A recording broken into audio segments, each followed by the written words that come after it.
Thank you guys. This is Marcus Hansen from FTF Canada. We are doing our first episode of Inside Look with Cape Breton CBU program, U Sport program, and Coach Deano here. Deano, thank you for joining us. I really appreciate you taking the time out. Thank you very much. Love what FTF is doing for young footballers and football in Canada. And thanks so much for this opportunity. No problem, no problem. So, Coach Deano, we'll jump into things. I have a list of questions here just to give. That's what we're doing. We're giving players a little bit of insight on different programs in Canada. Obviously, you guys are a top U Sport program, and so I'll open it up with. Can you just tell us a little bit about the history of CBU, how you got to the coaching position, and how it all kind of started for you? Yeah, I was down in America actually myself, and I met a young lady in New York who was from Cape Breton and is now my wife, and have a beautiful 8-year-old daughter. But we moved back here in 2003. I played for a couple of years at the university, was a captain of the program, and then became a technical director of football on the island, and at the same time an assistant coach with the program from 2007 to 2012. Nice. And we had a brilliant head coach at the time, Coach Robbie Chesson. So a great mentor for me as I was developing and learning more about the other side of the game, not just football. And then I took over in 2014 and I've been the head coach ever since. And I'm just trying to continue to build the program that was in place and extend it. And I think the big focus I'm sure we'll get to talk about has been the way that we've developed the culture over the last 6 years. Definitely, yeah. And we'll get into it. And I know you just touched on it there. You've been there for a good amount of time, and obviously you've seen the program rise to heights that are kind of unsurmountable right now based on what you guys are producing. But what are the football qualities that you're looking for in a player? You guys have some pretty special individual talents. We can see that from the recent CPO U Sport draft and players that have gone on to do things. So what are you looking for in a recruit, in a player, and what type of qualities would they like to possess or need to possess to play at Cape Breton? Football specific. Yes, football specific. Yeah, we'll jump into the academic side afterwards. Yeah, good. Because I mean, the first thing for me is always about people. I recruit great people and spend a lot of time on that, making sure we're bringing in the right characters that deserve this opportunity, and who are going to give back to the program and who want to maximize their time here. So any young footballer out there that's going to watch this video, that's what a lot of what I'm going to talk about is going to be. You know, your attitude, what you want out of this, and what you're going to give to get what you want. What we look for in footballers is passion. It's desire, it's commitment. And I like to work with young men that have urgency, that want to put in the time. We get 4 years together, and lads come in at young, 18, 19 years old. And what I like is humble young men who are good, talented young footballers, but want to grow, want to develop, want to learn. And then you watch their progression if they put it in over 4 years, and you see Peter Shell, you see Corey Bank, you see these players coming out the other end.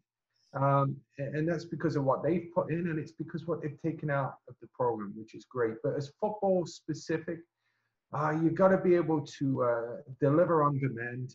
The AUS is a highly competitive, fast, physical league. Football in Canada is a fast-paced game. And so the demands that our league and the structure of football in Canada, playing 2 games in a weekend, the travel, the practice, and then the mass amount of games in playoffs and nationals, which is just craziness. It zooms by. Demands so much from players. So physical fitness, mental fitness, and then being able to deliver on demand under pressure is critical. Definitely. And we'll just touch on it. Maybe a couple of words we can echo now, because I know players, and I speak to a lot of players, they're coming from different positions. So that's one thing I want to focus on. So in an attacking player, we'll just go through the 3 main: attacking, defending, and midfield. What are you looking for in an attacker? What can a young footballer aspiring to play at Cape Breton, what can he do to catch your eye if he was an attacking position? Yeah, it's funny. A lot of coaches talk about not having any traditional number 9s and 10s anymore, and that sort of mentality. I think I look at it a little different. I think I see a lot of young footballers get caught too much with their back to goal. Yeah. Um, I call that very negative positioning. So I look for young footballers to have, have the shoulders open, the intelligence to play in between defenders, and really you want to see young strikers threatening in behind, back Yeah. forward. I think the game's become so cute that a lot of attackers want to drop into holes and get on the ball, and a lot of wingers want to bring a lot of trickery. I Yeah. think football's a very simple game, and so I look for players that have the mentality to be able to exploit space in the right ways, run channels. And first and foremost, in a striker, I think you're looking for a bit of pace and strength. And again, I've used the word already, but that desire to get in the box is the first thing I look for in footballers. Definitely. And then that was great. And midfield players, what can a midfield player do? Someone that will catch your eye, an Isaiah Johnson maybe, or something like that. How does a midfield player catch your eye? Yeah, I mean, I love technical football players. I love lads that want to get on the ball. I think that's critical. I think it's easy. I watch a lot of video footage from high school games and video footage when teams are up 3, 4, 5-0. I get a lot of clips like that. I like to see it when you're up against it, when you're in tough games. Are you going to show up? Do you want to get on the ball? You're always available. The work rate is critical. Everyone wants to show you the technical skill. Well, what's your box-to-box fitness like? What's your desire once your ball once your team turns over the ball? Are you the one winning it back? Do you have that inner fight in you? I look at Isaiah, I say, yeah, he's got a lot of those qualities that I love about him. What we really work on with our midfield players is trying to extend their vision. Yeah. Again, we just talked about strikers playing on the backs of defenders. Well, if you've got midfielders that only open up and see 5 and 10 yards in front of them, it's great that you keep the ball, but you're not going anywhere. So your first option is always, can you hurt him? Yeah. Then what's on short to play if we can't switch field. And then thirdly is the ability to keep the ball under pressure. And that is critical. And so if I can find a young footballer like Isaiah Johnson, who's quality under pressure, he can keep the ball in tight situations, his head's always up, and a natural ability to open up. And that is so hard to teach. So if you have that, I think that's good. But the dirty side of the game, show us your winning headers, winning tackles, putting the fight in. Looking after your back foot, that's the sort of stuff that it takes you from being a good technical footballer to being a lad that's ready to come into a good program. Definitely. And then last but not least, defenders. Obviously, Peter Shalley and a lot of different guys, a lot of players have came through your program. You've seen the best of the best. What are you looking for in those defender qualities? Obviously, right backs and center backs are different, but just general defender qualities, what are you looking for? Yeah, great question. I think, again, you might get many different answers from different coaches who have different philosophies. For me, stay on your feet. Use your brain, read the game well. You should never have to make a big tackle if you're in the right position. It's being able to communicate. So many defenders play the game like this. They see the ball, they're going for the ball, they're unaware of what they're leaving behind them, what the teammates are doing. So then you need to really work hard to grow their mentality to be able to work in a unit. It's not about the big tackle, the big header, the game-saving moment. Yeah, you need that, right, at times, but you should never get to that. If you can stay organized, if you've got good game management and good game sense. So physicality, you're looking for a bigger lad. You want someone strong. You look at the body makeup of Peter Shell is one thing, but the lad that's played a lot next to him, Ewan Bold, just a tidy footballer. He'll be a pro. He's one of the best defenders I've ever worked with. And he does most of it with his coaching on the field. He's a leader. He's a great communicator. He's calm under pressure, and he makes good decisions on the ball. So I think that's great. But as far as being extra special, I mean, being able to penetrate lines of opposition with your passing is obviously something that's caught the eye for Peter Shell. But then for Ewan's able to string the ball into strikers' feet through lines of midfielders. And then again, that's a different type of juice altogether. I love that. So Definitely, definitely. And so next question here is outside of football. So we talked about a little bit in between the lines, now outside lines, and we touched on it just briefly there. But what are you looking for from a footballer outside of the game? What are some things that they would like? Obviously, you said you recruit great people first and foremost, but what are some other things that you're looking for in a recruit or a prospect? Yeah, outside of the game. Yeah, I love it, Marcus. Yeah, our slogan on our wall in our dressing room is creating complete champions. So we focus on the classroom, we focus on the community, we focus on career development, and then finally we focus on competition. You know what we're doing on the pitch. You're a student first. You know you're blessed if you get this opportunity to use your passion and your football skills to get an education or help get an education. To travel Canada, to travel the world, playing the sport you love and getting better. Dream stuff. Of course. So you got to come in here. You got to be committed to your studies. You got to have great time management skills. You got to want that side of it. Okay. And then, you know, we love being a part of the community. We have a Capers in the Community program. We're in schools. We're in communities. We're doing a bunch of initiatives all the time. So we want to see these lads get the coaching courses. We want to see them being engaged out in the community. And then we do a lot of work on the career, building resumes, building them up as people. Where are they going? What do they want to do?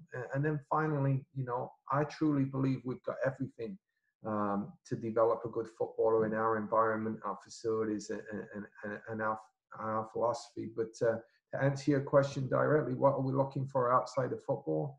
It's that commitment, it's that desire, it's that maturity, it's you knowing what you want and why you're coming to this university or another university. And I tell this to young men all the time. There's thousands of programs out there.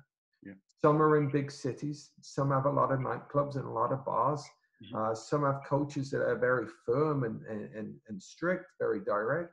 Some have other types of coaches. For me, I want to be able to build a great relationship with our players. We're in this together. I want to build great friendships. I want to see them succeed. And so I take the time, I'm bringing in the people that I believe will represent this beautiful island, because you're playing for something much bigger than the university here, Cape Breton Island. You're playing for the people. So if you deserve to wear it, you know, it's about your character and it's about you coming here, not wasting my time because you won't last long, and not wasting your time. Definitely, definitely. That's great. And Coach Deano, just wanted to talk about now the academic side of things from our prospective recruits. So a lot of players, and we speak to them a lot of time, they're always looking for full ride scholarship or some type of athletic aid. But at your program specifically, and we want to ask this question of all the coaches, what are the steps that a player or prospective student would need to take if they were looking to achieve some academic aid to go along, or what are the standards maybe to get into Cape Breton would maybe be the first question. So what are kind of the GPAs and stuff like that they should be working with? And then secondly, is if there's academic aid available, what are the steps they need to do, and what are some of the GPAs they need to uphold to be able to achieve some of that as well? Yeah, a lot of questions in there. Where I would start is it's about applying early. Yeah. So you want to be contacting coaches. I mean, I'm looking as I finish the season in November. I'm deep into it. November, December, January, big months for coaches for me. Sure. And you want to apply early, get accepted into the university of your choice. Yeah. And then that way our school has about $2 million a year in academic scholarships that they hand out. But the way that works is it goes into a pool. Yeah. And then the grades are worked on a scale, and it's divvied up. Generally speaking, 80 and above starts to get you some academic support. The higher you are, 85 a little more, 90s, you start to get into some pretty significant potential support for academics, which is great. And in addition to that, different programs have different incentives or different packages or ways that they can help you, and also different entrance points. So a business program might demand a 90, a degree like our Bachelor of Arts Community Studies, maybe something a little lower. And so it's case by case. We really work well with high school students. We're able to take their grade 11 and look at it and work with them on early acceptance as they finish their first part of grade 12. That's perfect. And then as grade 12 comes in, we're able then to discuss the academic thing. But we've got a great team here. There's an article just released on our site today, Goalkeepers Go. Yeah. Just a look behind the scenes. And one of the pieces today is on our academic support coach and success coach, Brian Tierney, who works with the guys to make sure they're on the right path, they're getting the right advice. And we have a whole first year advising center built for that at our university. And I'm sure others have the same. So For sure. be proactive, work with the coach and work with yourself to book the right appointments, get the right advice, see what those answers to those questions are. But what I would say is it's not complicated. And I think that, for us here, we'll work with you. And our goal is to have all of our soccer players over an 80% average. And this year we had 16 out of 23 soccer players received their academic or Canadian award. That's great. So we're really seriously looking at doing it all around. So. Definitely. And that perfect segue into my next question, which was, once they get to Cape, what are the requirements that you guys need to uphold to stay on the field? That's another thing. Athletes think the journey's kind of over once they get there. They're qualified and whatnot, but it's really not. And if you could just touch on that a little bit, your personal program standards. Yeah, the U Sport rule, the Atlantic University Sport rules are pretty straightforward. You gotta complete 18 credits, to be able to be eligible. 18 full credits, and for us, you have to be over a 65% average. If you drop below a 65% average, you're not eligible to continue as a student athlete. So 18 credits and 65% average.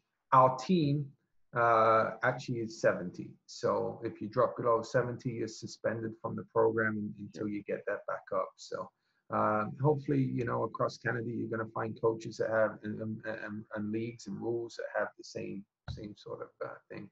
But no, your journey only begins when you get here. You can come in and score 35 goals, but you don't go to school, you're not coming back. So exactly. No, it'll be a one and done in some situation. But that's perfect, And my next question would be here is, what are some of the things, program culture? So obviously you guys have a strong program culture. It showed personally for me, a little side tangent when Peter decided to come back to Cape, even though he was doing so well at HFX, just to come back and literally play for you and play for the program. But what is it like for when a player first comes in to get established into your guys' own personal culture? Yeah, it was a big moment, I think, for the CPL and for U Sports when you saw Peter Schau, who had captained Halifax Wanderers, fulfill his commitment to himself and the program. Yeah, I'm going to go back and get my education. If that's what it was all about, then I'll have a run at pro. And if not, I can be successful in other areas of life. So what a great relationship the CPL and U Sports have built. I mean, it's phenomenal. So for any young footballer in Canada, do your research. The developmental contracts leading into a pro contract, phenomenal. So well done to U Sports and CPL for that. Secondly, what can a first-year player expect?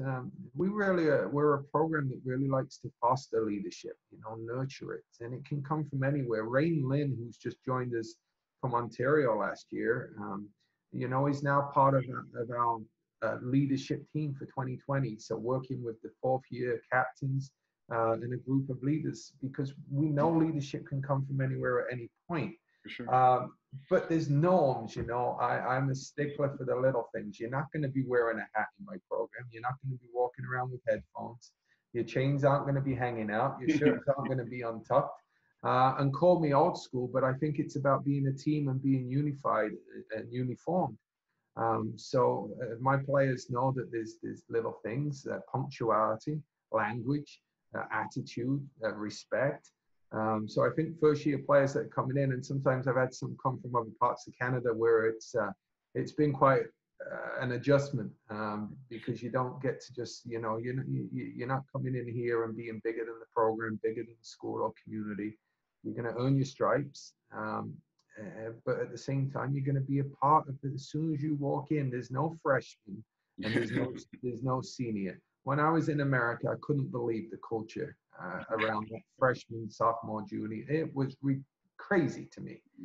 So no, when you come in as a freshman, you're treated as part of the team, and you're part of the team for your first year, your second year, your third year.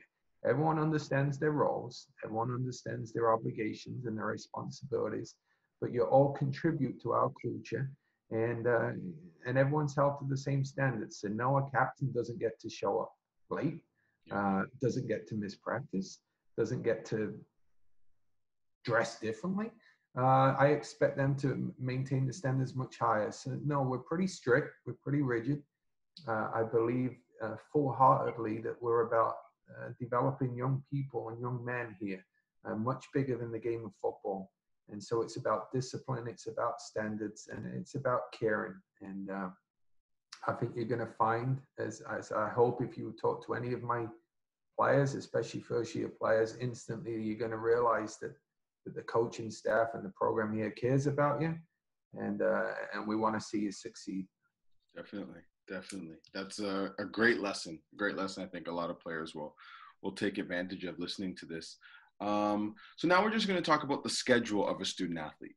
So obviously in season is different from out of season. So if you could just touch on that and see how busy is an athlete really, if you can kind of give us maybe not necessarily a day in the life, but what are the differences in schedules at Cape that are different from other programs, or what can they expect when they get there? Yeah, what a massive jump it is for especially high school or provincial players coming into a youth sport program. Yeah. Our seasons are so condensed, Marcus. So you arrive in mid-August and we're into preseason, we're into traveling and games. And then between then and the second weekend of November, it's nonstop. You're training every day. We train in the evening from around 6 till 8. But then the hour before that, you're in physiotherapy or the gym getting ready. And before that, you're in school all day. So you've got your classes and you've got to do your homework. Then you've got to switch gears and prepare mentally to show up to work in the evening.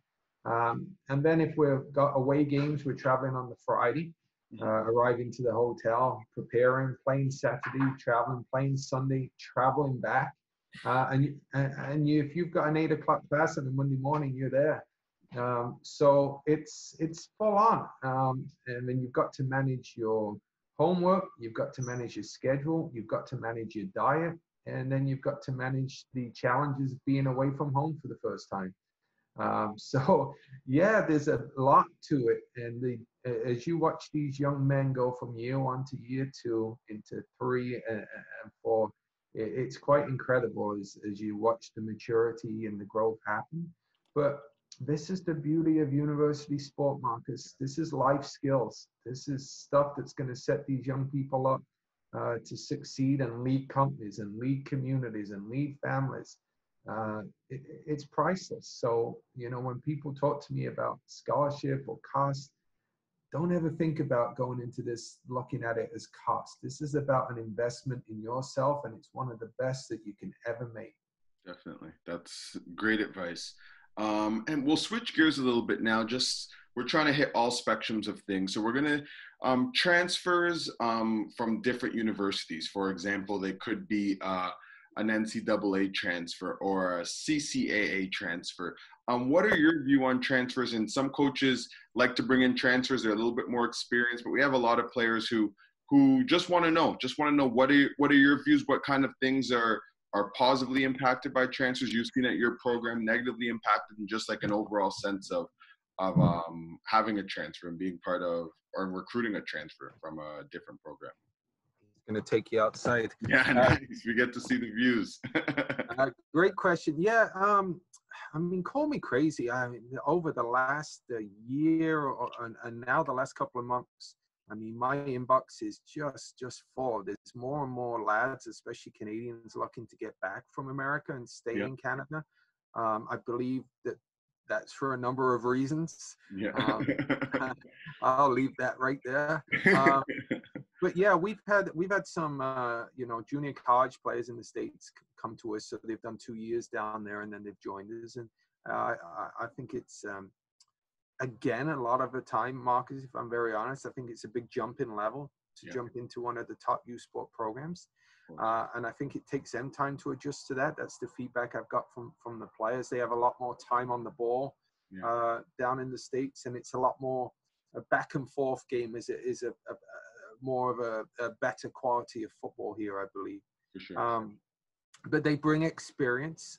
They've been able to do their studies and get that under the belt, so they know what they're coming into. So yeah, you've got the added maturity. They're more ready for university football and life, and so I think it's a very great decision and a welcome decision. So I'm very open to lads that have had 2 years at that level and that experience to connect with them and then try and bring them in.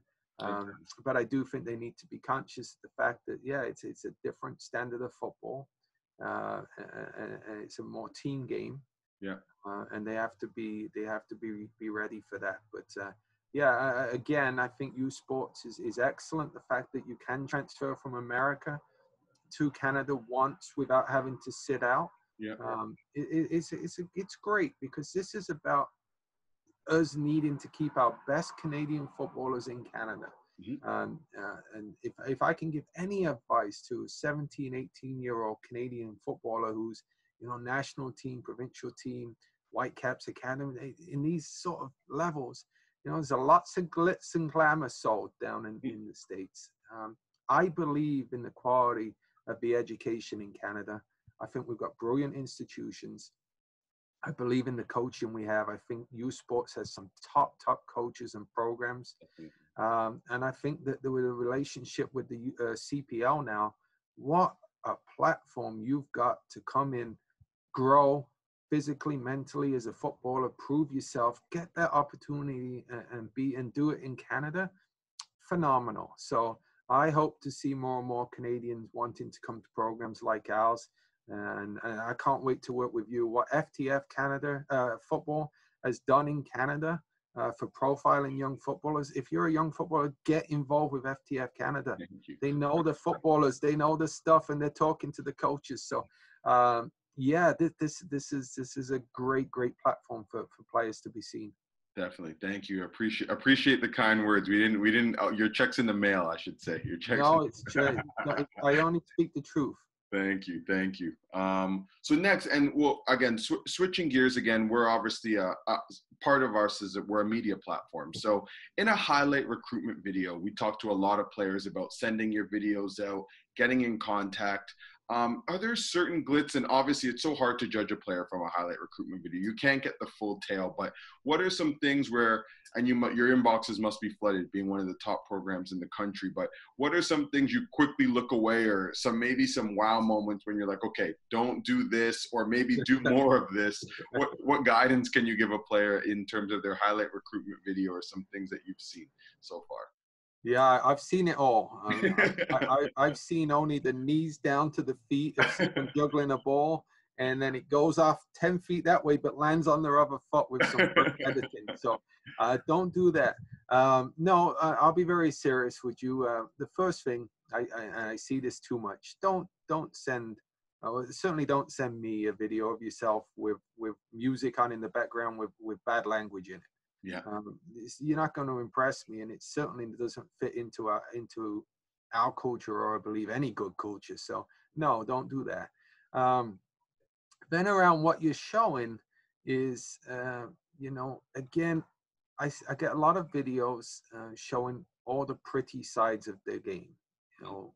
Getting the ball, opening up, passing the ball. The next clip, getting the ball, opening up, passing the ball. Coaches want to see what you're doing off the ball. Coaches want to see your movement behind the scenes, not just when you're on the ball. But yeah, so you got to show your range of passing. You got to show your dribbling ability. You got to show your ability to open up, keep the ball. So yeah, show all those skills. But I want to see you winning headers. I want to see you winning tackles. I want to see the ball being out wide and you busting your legs 30, 40 yards to get in the box. I want to see your team lose the ball and you be the first one back getting the ball. Too much indoor footage, really can't see what you're doing in a 5-a-side, 6-a-side game, other than being, it's cute. But send a nice 4 or 5 minute video Yeah. accompanied by a really nice put together letter or profile of why you are attracted to Cape Breton University or York University or Montreal or wherever it is. You know, why is there a program there that fits your academic goals? Have you researched the program? You know, have you heard about the coaching staff? And tell us about that, and then put together a nice video clip, and you know, just be honest. You Yeah, know, for sure. For sure. It's the first step. you're coming here to develop. Yeah. We're not signing polished, finished players at this level. We want sign lads that we say, yeah. I want sign lads that I say, yeah, that lad could go pro if he comes here for 4 years, if he's got the right attitude. We can see it in you. So send us that game footage. It doesn't need to be 12, 13 minutes long. You can send us links to full games. If you get our attention, we'll watch the full games. Yeah. So, you know, short, good clips, no bad language in the music. And then you can put additional game footage to that. Definitely.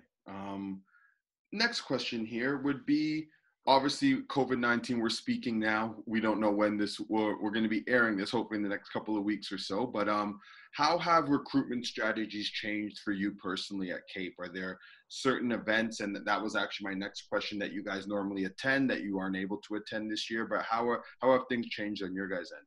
Yeah, certainly, you know, no coach can travel right now, including myself. So, you know, it's hard to be in other provinces at showcases and exhibitions looking at players. So yeah, we're relying right now on the digital communication. You know, luckily for us, I think most good universities are recruiting November, December, January, February. And, you know, we're pretty much done by then. So it hasn't impacted necessarily 2020. Yeah. But right now I'd be looking at 2021, 2022. But we can't be out there. So yeah, reach out and stay in touch with a coach. And if you get a reply and we start communication, keep that going. You know, I want to know about you, you know, your family, your siblings, your goals, what you want to do, you know, what you want to get out of this program. But it's got to happen digitally now, because obviously our strategies have changed. Until you know, travel is back up and running, and we get back to normality, hopefully with a vaccine, then we can get back to normal. But for now, I think, you know, you're probably seeing it more than most. It's turned to a digital platform, social media platform. And you know, Marcus, that's another good lesson for lads.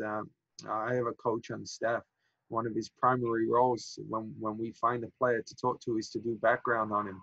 Yeah. So we're checking social media, we're looking at what you're putting out there, we're checking newspapers, we're calling high schools and past coaches for character reference. So, you know, young lads that I see some crazy stuff on social media that they put out.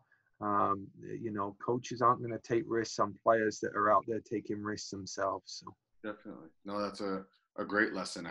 I'm not gonna lie, I had to write that down. That's information that I knew personally, but it's just good to hear again. Refreshing to know, because it's serious. You're putting an investment into a player to represent Cape, and same goes for them. They got to hold up their end of the bargain as well. Yeah. So my next question is, and it kind of ties in, where are some events that you guys have stapled on your calendar? For example, I know we ran into each other last year when you're coming back from, I think it was a BCSPL showcase out in the West Coast. But what are some events that players could find you at? If there was 2 tournaments or 2 showcases that you annually attend that are kind of penciled in your calendar? Yeah, that one was Kamloops. So it was Yeah. the first time I'd been there. I mean, my coaching staff was attending the Ontario FTF Yeah. showcase that was unfortunately cancelled. I've been up to Montreal a few times, working with Freddie Moujon there, his showcase. But really, I don't really have ones locked in each year. Yeah. I try and plan it best I can. We are on a beautiful island of Cape Breton on the east coast of Canada. We're not in the heart of Canada, so travel is more difficult. Of course. So we try to be strategic and get to the right places at the right times and see the right players. So, you know, if I know 4 or 5 of the players I've been communicating with are going to be at your showcase, then then I go out of my way to, or my coaching staff goes out of their way to be there in person. So we're pretty flexible. I don't like to make the mistake of locking myself in early and too often. Yeah. I like to be fluent, and you know what, Marcus, to be honest with you, it's about relationships with the people that are putting them on as well. Yeah. You know, it's building trust with the right people, because I know that you also respect great people. So I know that you have good lads that come in, because you know it's much bigger than just being a good footballer. So.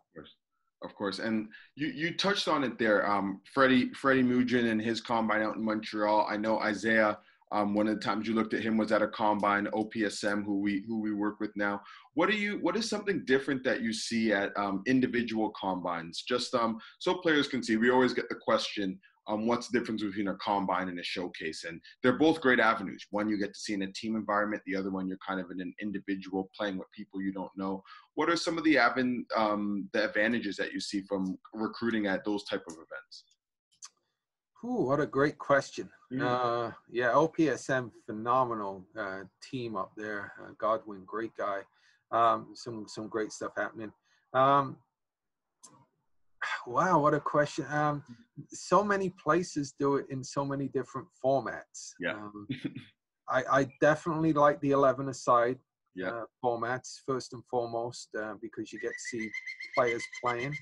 I don't worry about. Yeah, I think this is the mistake that a lot of people, young footballers, make, is that they go to these showcases or combines, and they get caught up in the wins and losses. And you see something bad happen to a team, they give up a goal, and the team reacts negatively. Mm-hmm. Well, I haven't traveled all that way to come and watch a team get a win. I'm watching you. I'm watching what you're doing. What did your head just do when that goal went in?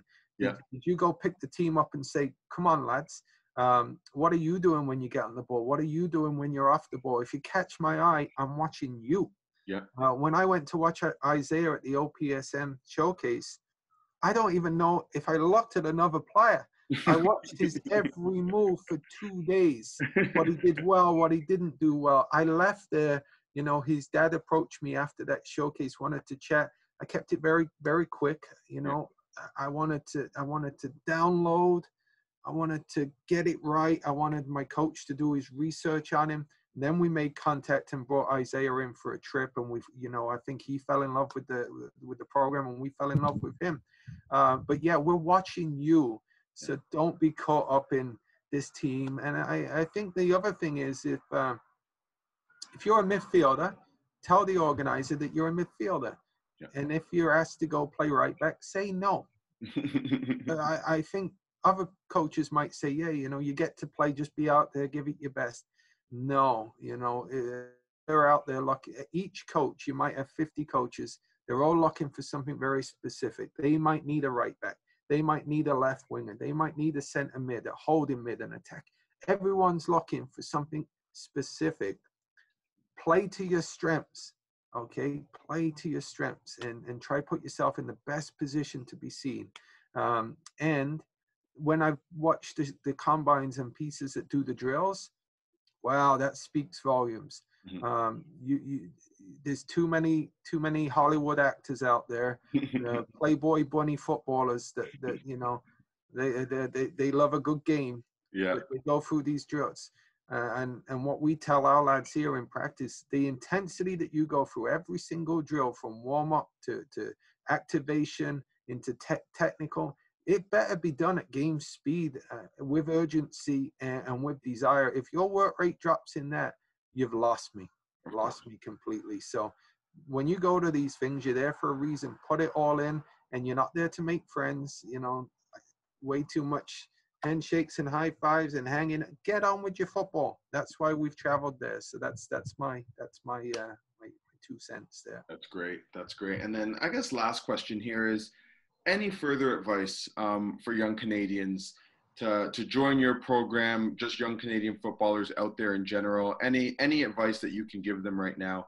I know you've given a lot of knowledge, which has been amazing, and I know a lot of people who listen to this in its entirety are gonna going to benefit from this tremendously. But any other last words that you could give to the players that are listening here today?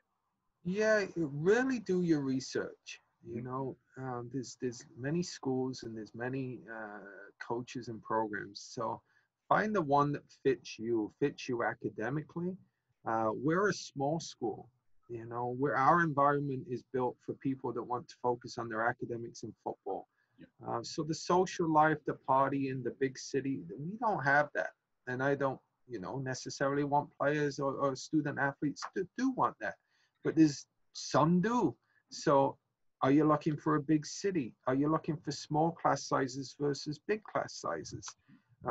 What are you looking for in a coach? You know, do your homework and find the right fit for you. This is about maximizing your time and investment for 4 years. And take your time, talk to your parents, talk to mentors, and take your time on that decision.